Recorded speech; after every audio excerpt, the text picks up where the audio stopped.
Bonsoir, très heureux de vous retrouver pour ce 8e épisode d'Innovation. Voici le sommaire. Les pairs de l'intelligence artificielle, sacrée personnalité de l'année 2025 par le Time. La décision a été annoncée la semaine dernière. Ces pairs sont considérés comme être le patron de Nvidia et de SoftBank. L'un fournit les puces indispensables au fonctionnement de l'IA, l'autre fournit l'argent. Les précisions à suivre. Comment fera-t-on des bébés demain? Le taux de fécondité en Europe est en berne. Entre coût de la vie et changements sociétaux, les Européennes font moins d'enfants. La technologie israélienne innove aussi dans ce qu'on appelle la baby tech. C'est notre dossier de la semaine. Enfin, la French Tech s'invite ce soir dans Innovation. Un événement réunissait plus de 150 entrepreneurs à Tel Aviv. Parmi les invités de marque, l'ancien Premier ministre Naftali Bennett et l'ambassadeur de France en Israël. Voilà pour le sommaire. Tout de suite, les 3 infotech.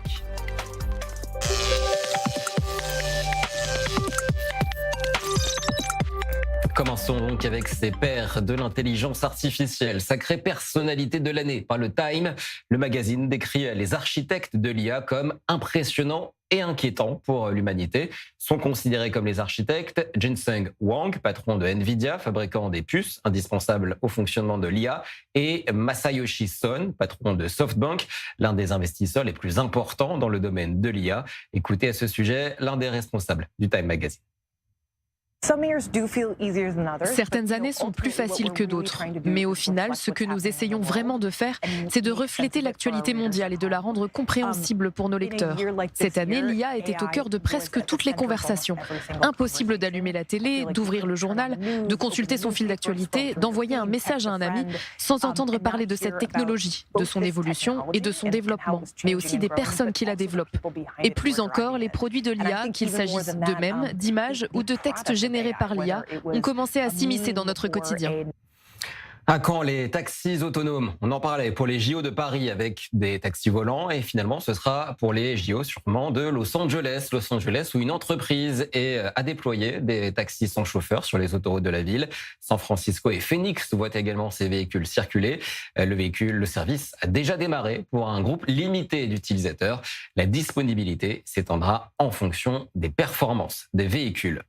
Des taxis sans chauffeur à Los Angeles donc, et des chiens robots en Chine. C'est le métro de Shenzhen qui a lancé la semaine dernière un chien guide robot pour les personnes malvoyantes. L'appareil est pour l'instant un prototype doté de l'intelligence artificielle et c'est tout de même une première dans le secteur mondial du transport ferroviaire. Écoutez à ce sujet le témoignage d'un passager malvoyant. Je pense que le principal avantage d'un chien guide robotisé doté d'intelligence artificielle réside probablement dans sa capacité de concentration améliorée. Les chiens guides humains ont des pensées et une vie. Ils ont leur propre humeur. Parfois, en promenade, des éléments peuvent capter leur attention et il est difficile d'éviter les distractions. Mais un chien guide robotisé doté d'intelligence artificielle n'aurait pas ce problème. Je pense que c'est l'une des différences majeures entre eux. Voilà pour les 3 infotech. Tout de suite, notre dossier de la semaine, la PedTech, la technologie au service des enfants.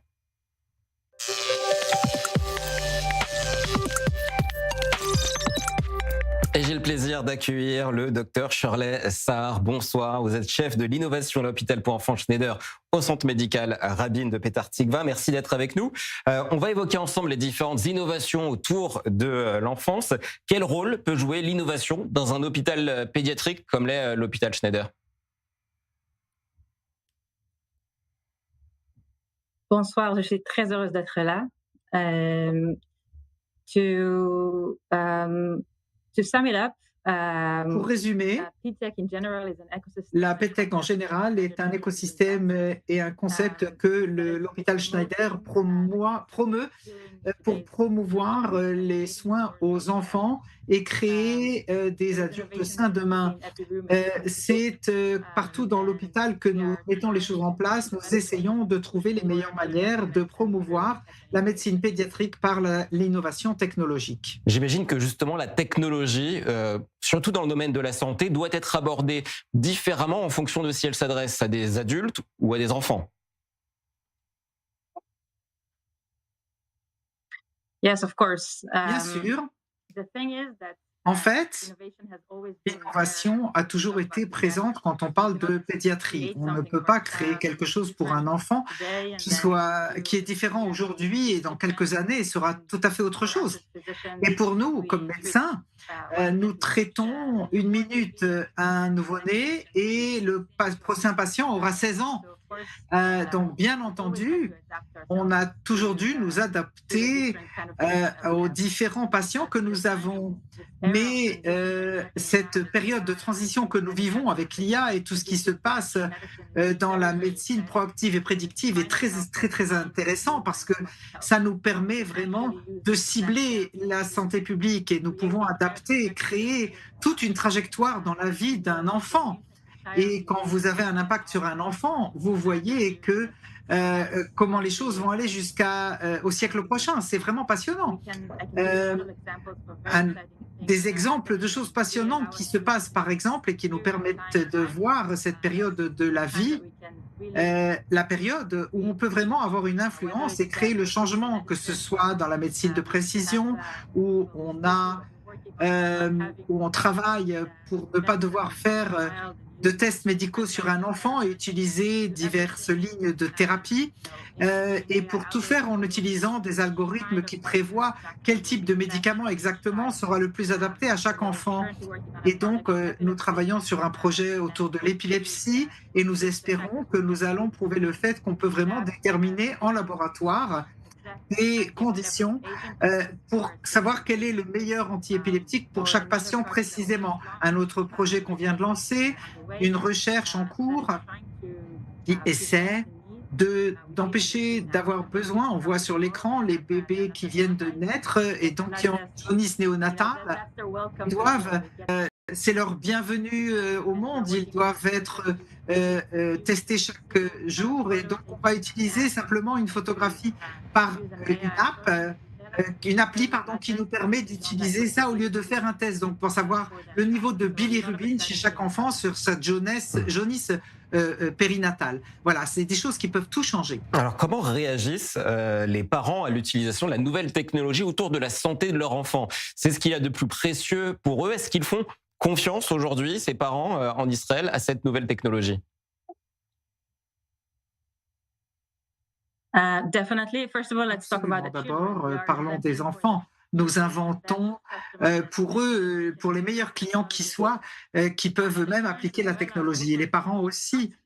Ce n'est pas seulement la question de leur réaction, parce qu'en fait, ils nous acceptent, ils attendent de nous en fait d'utiliser la meilleure technologie qui soit et la plus moderne, les meilleurs traitements qui soient à disposition, les meilleures technologies pour traiter leurs enfants. C'est pour ça qu'ils viennent à l'hôpital Schneider. C'est le seul centre d'innovation pédiatrique en Israël. Nous sommes engagés à utiliser les meilleures solutions technologiques existantes sur le marché, mais aussi engagés à inventer la prochaine génération de médecine pour la génération à venir. À quoi ressemblera l'hôpital pédiatrique de demain, selon vous? Il sera totalement contrôlé peut-être par l'intelligence artificielle? On peut imaginer peut-être la présence de robots. Quelle est l'image que vous avez de cet hôpital pédiatrique de demain? D'abord, beaucoup de choses que vous avez mentionnées ont déjà lieu aujourd'hui. Vous avez montré les robots qui aident les aveugles, mais chez Schneider, on travaille sur des robots qui assistent les enfants quand ils font de la réhabilitation. L'IA est intégrée à l'hôpital avec tout ce qui est la gestion du centre de médecine Clalit, donc la bonne gouvernance faite par l'IA dans cette caisse de maladie. C'est déjà le cas aujourd'hui. Et ce sont les premiers stades. Et quand nous regardons l'avenir et qu'on voit plus avant, la médecine en général et de manière spécifique la pédiatrie vont aller vers une médecine de précision prédictive et proactive. Par exemple, nous utilisons le levier de la caisse de maladie longitudinale, ces bases de données longitudinales qui nous permettent d'avoir une base de données extraordinaire pour pouvoir faire des algorithmes prédictifs. On demande à nos médecins de pouvoir avoir des alertes. sur des choses qui ne sont pas encore arrivées, par exemple. Il y a eu un projet où on a essayé de prévoir des maladies avant qu'elles ne se déclarent. C'est un des exemples. Par exemple, une chose majeure, plus d'enfants qui peuvent être à la maison plutôt qu'hospitalisés pour être soignés. Beaucoup de télémédecine, c'est du passé, mais c'est à l'avenir, ce sera l'IA qui nous aidera à avoir un impact sur les enfants, même s'ils sont chez eux à la maison, pour contrôler leur état de santé, etc. Merci beaucoup, Dr Shirley Sarr, chef de l'innovation à l'hôpital pédiatrique donc Schneider de Petah Tikva. Comme chaque semaine, je propose de découvrir ensemble une innovation concrète. Les échographies sont aujourd'hui un passage obligé. Une start-up israélienne a mis en point un appareil qui permet de faire des échographies à la maison. C'est Pulse & More. Regardez ce reportage réalisé avec Natasha Kirchhouk, Samir Jamama et Amit Katz.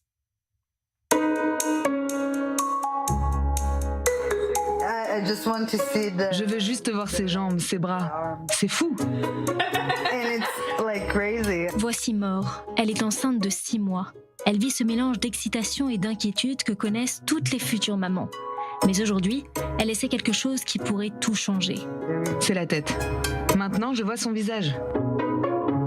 Ce petit appareil, c'est Pulse & More. C'est le premier échographe approuvé par la FDA, l'Agence des médicaments aux États-Unis. Il permet aux femmes enceintes de réaliser des échographies depuis chez elles. Quand vous êtes à la maison et que vous ne pouvez pas voir le bébé, qu'est-ce que vous aimeriez le plus voir ? Chaque fois que moi je m'endors, elle se réveille. C'est là que j'ai vraiment envie de savoir ce qu'elle fait et si tout va bien. Ça vous arrive souvent d'être nerveuse et de vouloir la voir là tout de suite ? Oui, surtout le matin, je me demande toujours quand le premier coup de pied de la journée va arriver. La réaction de More est exactement ce à quoi Pulse & More souhaite répondre. L'objectif, rassurer, faciliter l'accès aux soins et réduire les inégalités. Le fonctionnement est simple, vous branchez votre téléphone, vous vous connectez à une application qui vous guide pas à pas durant l'examen. Un médecin peut aussi suivre l'échographie en direct et vous guider en temps réel. Obtenir l'approbation de l'Agence américaine du médicament n'a pas été simple. Un essai clinique majeur a été mené dans 4 grands hôpitaux américains. Il a démontré un point essentiel. Des femmes enceintes ordinaires peuvent réaliser des échographies fiables à domicile avec le bon accompagnement. Parfois, une patiente arrive à 16 semaines. Elle est stressée parce qu'elle ne sent pas son bébé bouger. Alors, elle vient faire une échographie. C'est très important de la rassurer. Mais ça prend du temps, pour elle comme pour moi. Le professeur Eran Hadar est le chef du département de médecine fœto-maternelle au centre médical Rabin de Petah Tikva. Plus de 2000 patientes utilisent aujourd'hui Pulse & More. Nous avons un tableau qui nous permet de voir les échographies réalisées par la patiente à domicile. Elle peut faire un examen chez elle quand elle le souhaite. Les images sont téléchargées et je peux les analyser et les interpréter pour elle. Les patientes peuvent faire jusqu'à 50 échographies de la 14e semaine à l'accouchement. Par exemple, là, une patiente a téléchargé son examen il y a 20 minutes. C'est sa 9e échographie. On voit ici un très beau bébé avec un battement cardiaque fort et une bonne quantité de liquide amniotique. Je vois les mouvements fœtaux. Vous êtes en train de lui envoyer un message ? Oui, elle va recevoir un SMS. Si je pense que quelque chose n'est pas normal, je l'appellerai pour lui expliquer quoi faire. Quel impact cela a-t-il sur votre quotidien ? J'ai beaucoup de patientes qui viennent et qui me disent « J'ai juste besoin de savoir que tout va bien. Faire une échographie, ça me prend 1 minute. Mais la patiente l'a fait à la maison. Elle n'a pas besoin de se déplacer, de trouver une place de parking, d'attendre. En 1 minute, elle l'a fait depuis chez elle et moi, je la vois depuis ici. » Donc, au final, ça libère aussi les salles d'attente. D'une certaine manière, il y a toujours de l'attente ici. Exactement. L'impact de cet appareil pourrait transformer la prise en charge médicale des femmes enceintes. Aux États-Unis, environ 35% des comtés sont considérés comme des déserts médicaux, ce qui signifie que des femmes enceintes doivent parfois parcourir des heures de route pour accéder à des soins de base. Pulse & More est aujourd'hui utilisé par environ 20 000 femmes à travers le monde, ici en Israël, mais aussi au Brésil, en Australie ou en Europe. Avec l'approbation de la FDA, ce dispositif devrait être déployé aux États-Unis en 2026. Notre objectif chez Pulse & More est simplement de rendre l'échographie à domicile accessible à chaque patiente qui le souhaite. Les systèmes de santé dans le monde évoluent vers des modèles hybrides et Pulse & More peut en être un élément clé. Permettre des consultations à distance avec des médecins, c'est vraiment un changement de paradigme. Pour des futurs parents comme More, l'avenir est simple. Elle vient de voir son bébé, elle est rassurée, tout va bien, et elle l'a fait elle-même. Je peux vraiment voir le battement du cœur. Si vous aviez cet appareil à la maison, vous pensez que vous l'utiliseriez souvent? C'est sûr. Et vous n'auriez pas besoin d'aller aussi souvent chez le médecin?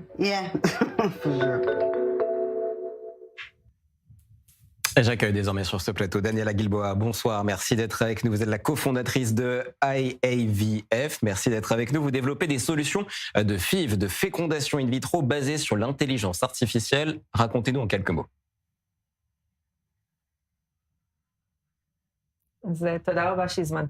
Merci de m'avoir convié. Chez IAVF, essayons d'améliorer et de rendre plus efficace l'IVF avec l'utilisation de l'IA, des modèles d'IA qui savent identifier des processus dans l'embryon en développement et donc choisir l'embryon qui a le plus grand nombre de chances de permettre une grossesse pour éviter les erreurs et donc on accélère évidemment bien davantage la mise en place d'une grossesse. Est-ce que vous observez déjà des bénéfices chez les patients? Absolument. Nous travaillons avec plusieurs hôpitaux, en France aussi d'ailleurs, avec l'hôpital américain de Paris, et nous pouvons déjà montrer une amélioration, une augmentation du nombre de succès de grossesse, et surtout pour les patients et les patientes, c'est une baisse de l'attente vers la grossesse. Donc le temps de début de grossesse est beaucoup plus court que dans un IVF qui se fait sans nos solutions. Comment est née l'idée de créer cette entreprise et cette technologie?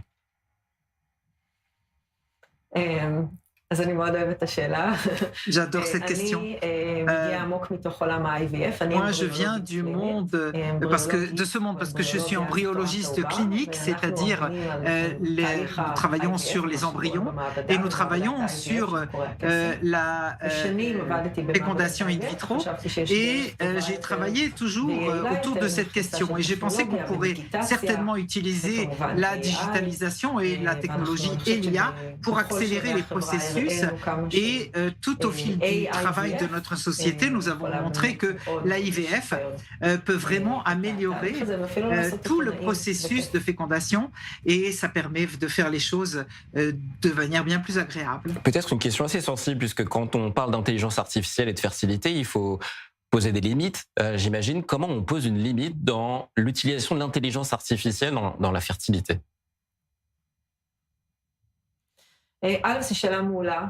C'est une très bonne question et elle est juste parce que de manière générale, beaucoup de solutions basées sur l'IA rentrent en médecine aujourd'hui et nous sommes dans cette communauté technologique des nouvelles technologies en médecine. Nous parlons déjà de questions autour de l'IA et de l'éthique. Il y a des protocoles et des processus qui sont mis en place par les hôpitaux pour préserver justement un travail juste, des processus adaptés à l'IA. Et chez nous, spécifiquement, nous prenons en considération l'embryon. Donc, nous sommes non invasifs. C'est un modèle qui est travaillé sur beaucoup d'embryons. Et ensuite, on peut savoir quel est l'embryon qui peut finalement s'enraciner et donner une grossesse. Et le processus de décision est entre les mains de l'embryologiste ou l'équipe médicale. Ce n'est pas l'IA qui décide, c'est un groupe d'IA et de médecins qui, en fin de compte, prennent la décision. Il ne s'agit pas là donc de problèmes éthiques qui risqueraient d'arriver. Merci beaucoup, Daniela Guilboa. Vous êtes la cofondatrice de AIVF. Merci de nous avoir expliqué ce que fait votre entreprise et bravo pour ce travail. Nos enfants conçus aujourd'hui vont-ils demain, comme nous, devoir travailler pour subvenir à leurs besoins? Eh bien, apparemment non, pas en croire Elon Musk. Océane Nicole, vous êtes avec nous depuis la salle de rédaction. Bonsoir. Selon le patron de SpaceX et Dix, l'IA pourrait demain travailler à notre place et nous, eh bien, on pourrait rester chez nous et profiter d'un revenu universel. Oui, Christopher, Elon Musk qui est très ambitieux et qui, au vu de l'évolution de l'intelligence artificielle, eh bien, a déjà une vision très futuriste du travail, puisqu'il assure que d'ici quelques années, eh bien, le travail sera tout simplement facultatif, selon les mots déclarations faites par Elon Musk. Donc, lors d'une récente intervention dans un forum d'investisseurs en Arabie Saoudite, Elon Musk qui estime que d'ici 10 à 20 ans, le travail sera facultatif comme un hobby, et ce sera grâce à l'augmentation de la productivité promise par l'évolution de l'intelligence artificielle, arrivée progressiste également avec des robots, notamment l'Opitonus, qui est le robot développé justement par son entreprise Tesla. Regardez ce qu'il dit: vous pouvez cultiver vos propres légumes dans votre jardin, vous pouvez aller les acheter en magasin. Il est beaucoup plus difficile de cultiver ses propres légumes, mais certaines personnes aiment cultiver leurs légumes et c'est très bien, mais ce sera facultatif, et c'est du moins ma prédiction. Elon Musk, Christopher, qui va même plus loin, et il assure qu'il y aura bientôt un revenu universel pour couvrir toutes les dépenses du quotidien pour chaque personne. Il dit vous n'aurez pas besoin d'être dans une ville pour trouver un emploi. Si vous pouvez l'imaginer, vous pouvez l'avoir. Tel sera l'avenir. Elon Musk qui a donc bien changé, puisqu'on se souvient d'un post qu'il avait mis en novembre 2018 sur son compte X, anciennement Twitter. Il avait dit que personne n'a changé le monde en travaillant 40 heures par semaine. Elon Musk qui passait ses jours et ses nuits dans son usine Tesla, il dormait même dans son bureau. Donc il a donc bien changé. Avec ce changement d'opinion concernant notamment la journée du travail, eh bien Elon Musk rejoint des personnalités telles que Bill Gates, qui prédisent lui aussi, eh bien, que l'intelligence artificielle automatisera presque tout, et que bientôt, eh bien, on n'aura plus besoin de travailler à temps plein 5 jours par semaine. Il suffira uniquement de 3 jours d'ici une décennie. Merci Océane Nicole. Avant de refermer cette édition, exceptionnellement, pas de rétro-tech, mais on avait envie de vous emmener à la découverte de la French Tech. De nombreux entrepreneurs ici sont des Français. Regardez ce reportage que nous avons réalisé avec Roy Pletzman et Léa Anthony. C'était le 7 décembre dernier à Tel Aviv. 150 entreprises réunies au cœur de la Startup Nation, un événement organisé par la French Tech Tel Aviv, une initiative née du ministère français de l'économie. Objectif, faire rayonner les entreprises françaises dans le monde entier. Cette soirée a été organisée pour tenter de reconsolider le pont économique entre Paris et Jérusalem dans un contexte de tensions diplomatiques. Après 2 ans de période assez difficile, où il n'y avait pas beaucoup de délégations françaises venues nous rendre visite, où beaucoup de salons ont été annulés, on a voulu dire qu'on est back to business et qu'on est là pour faire en sorte pour que les deux startup nations, que sont la France et Israël, soient connectés et coopèrent. Après 2 ans, cette volonté de reprise économique entre Paris et Jérusalem semble également partagée par la diplomatie française.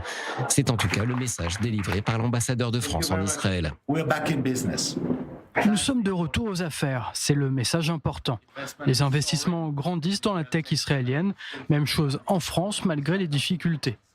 Le temps de la guerre arrive à sa fin, malgré nos accrochages, malgré les différentes manigances, les éclats de voix ces dernières années. Croyez-moi, mon travail a été fait de rebondissements. Il est temps de passer à autre chose. En 2024, le volume total des échanges de biens entre la France et Israël était d'environ 3,1 milliards d'euros, contre 3,6 en 2022. Paris et Jérusalem auraient beaucoup de choses à s'apporter mutuellement, chacun avec ce point fort. Je dirais qu'Israël est clairement à la pointe en termes de cybersécurité et de tech liée à la défense. De son côté, la France et la recherche fondamentale française est très en avance, est assez en avance dans le domaine de l'informatique quantique et de l'intelligence artificielle.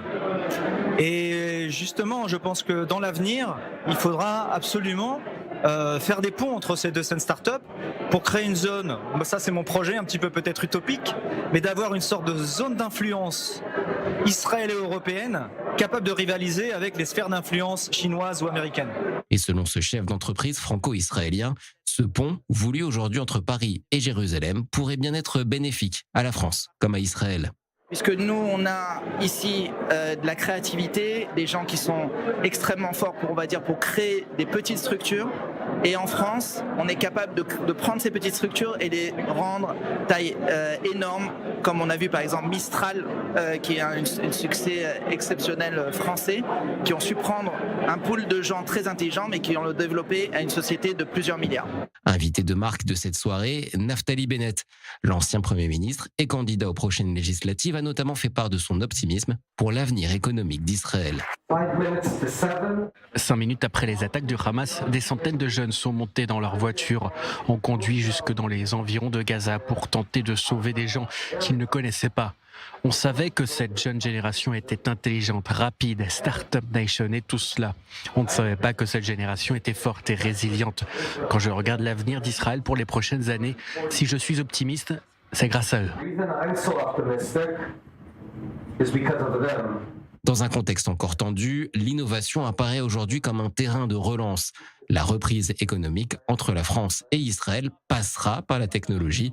La French Tech et la Startup Nation pourraient bien créer des ponts et enfin réconcilier Paris et Jérusalem. Et c'est la fin de ce 8e numéro d'Innovation. Merci d'avoir exploré le futur avec nous. Bonne soirée à tous sur Actu Anti-Fake News en français.